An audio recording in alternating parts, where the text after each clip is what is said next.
ప్రధానోపాధ్యాయుల అధ్యక్షతన రాజ్యాంగ దినోత్సవాన్ని ఎంతో ఘనంగా నిర్వహించడం జరిగింది. డాక్టర్ బిఆర్ అంబేద్కర్ గారి భారతదేశ రాజ్యాంగాన్ని నిర్మించడంలో చాలా కీలకమైనటువంటి పాత్ర పోషించినటువంటి సందర్భం.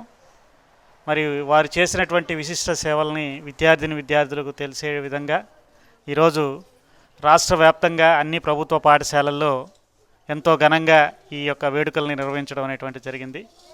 అందులో భాగంగా విద్యార్థులకు వివిధ స్థాయిల్లో అనేక రకాలైనటువంటి ప్రతిభా పాటవ పోటీలు అనేటువంటివి నిర్వహించడం, మన నెల్లూరు జిల్లా నుంచి జోనల్ స్థాయికి అనేక మంది విద్యార్థులు ఎంపిక కావడం కూడా చాలా హర్షించదగినటువంటి విషయం.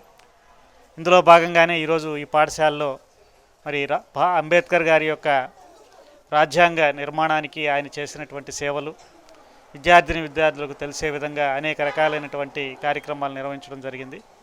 రాబోయే భావి భారత పౌరులైనటువంటి విద్యార్థులు మహనీయుల యొక్క త్యాగాలను తెలుసుకొని వారు వేసినటువంటి స్వర్ణబాటలో అందరూ చక్కగా నడిచి భారతదేశ ఔన్నత్యాన్ని నలుదిశలా వ్యాపింపజేసే విధంగా సత్ప్రవర్తన కలిగినటువంటి క్రమశిక్షణ కలిగినటువంటి విద్యార్థులుగా పిల్లలు మారాలనేటువంటి సందేశం ఈ విద్యార్థులకు అందరికీ కూడా తెలియచేయడం జరిగింది.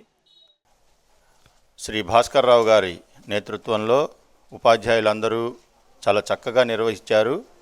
ముఖ్యంగా విద్యార్థులకి వక్తృత్వ పోటీలు వినూత్న పద్ధతిలో పెట్టారు.